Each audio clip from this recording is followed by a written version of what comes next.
आप अरबी में पढ़ोगे आपको कुछ समझ में नहीं आएगा। अब जैसे मैं कुरान पढ़ती अरबी थी, में पढ़ी थी। हाँ मैंने जैसे कुरान पढ़ी है, मैंने सिर्फ अरबी में पढ़ी थी।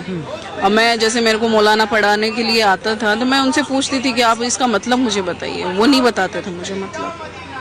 जब तक मतलब पता नहीं चलेगा तो उसके बारे में पता कैसे चलेगा कि वही इसका तो मतलब ये है। प्रॉब्लम आती है कि कुरान हिंदी में कोई नहीं पढ़ता है। मदरसे में भी ये बच्चों को पढ़ाया जा रहा है ना, तो वो मौलाना बता रहा है ना कि बच्चे पढ़ रहे हैं, बच्चे पढ़ेंगे सिर्फ अरबी में पढ़ेंगे, वो हिंदी में नहीं पढ़ेंगे। और मौलाना उनको कट्टरपंथी की तरफ लेके जा रहा, तो उनके दिमाग में तो वही चीजें बैठ। अरे मैडम जी, आप कौन से मौलाना साहब के पास पढ़ने चली गई थी, या कौन से मौलाना साहब आपके घर पे पढ़ा रहे थे?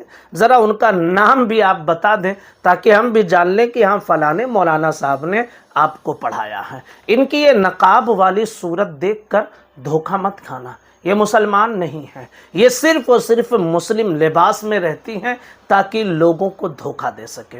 इनकी वीडियोस, इनकी तस्वीरें सोशल मीडिया पर आप देख सकते हैं कि किस धर्म का ये प्रचारो प्रसार करती हैं और कहाँ जाती हैं और किन के साथ इनके उठक बैठक है, उससे अंदाज़ा आप लगा सकते हैं। इनका ये कहना है कि मदरसों में सिर्फ अरबी पढ़ा देते हैं, धार्मिक चीज़ें सिखा देते हैं और कुरान का जो तर्जमा है वो नहीं सिखाते हैं, तो कुरान समझ में ही नहीं आता है लोगों को। और फिर इल्ज़ाम भी क्या लगा रहे हैं कि कुरान जो है ये उन बच्चों के जहन में धार्मिक कर्ता सिखा देते हैं।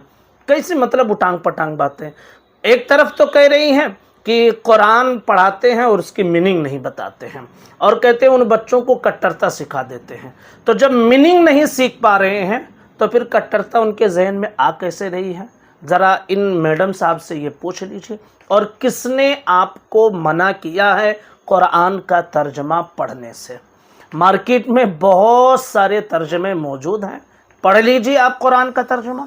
कंजुल ईमान उठाकर पढ़ लीजिए, सिरातुल जिनान आसान तफसीर है उसकी, आप वो पढ़ लीजिए। खज़ाइनुल इरफान आसान तफसीर है, उसको आप पढ़ लीजिए।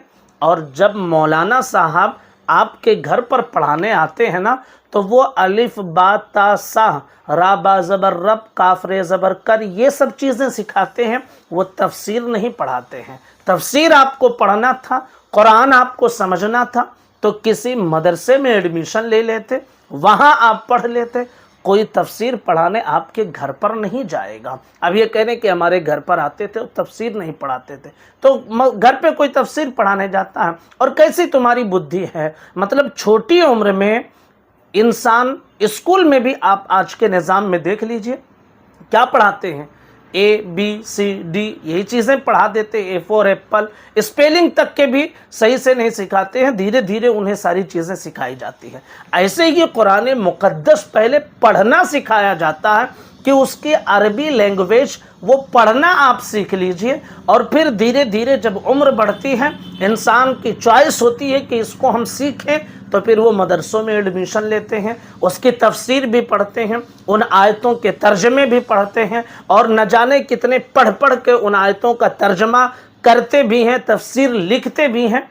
ये चीज़ें मौजूद है, तो किसने आपको कहा कि कुरान का तर्जमा आप नहीं पढ़ सकते? पढ़िए, आज भी पढ़िए। और हकीकत बताऊं आपको, जिस दिन कुरान आपने सही तरीके से पढ़ लिया और कुरान को समझ लिया, तो फिर आपका ये मिजाज नहीं होगा, आपकी ये ज़बान नहीं होगी। न जाने कितने ऐसे गैर मुस्लिम हैं कि जिन्हें ईमान की दौलत नहीं मिली, लेकिन कुरान उन्होंने पढ़ा, समझा, तो वो दायरे इस्लाम में आ गए। और तुम तो अपने आप को मुसलमान कहती हो।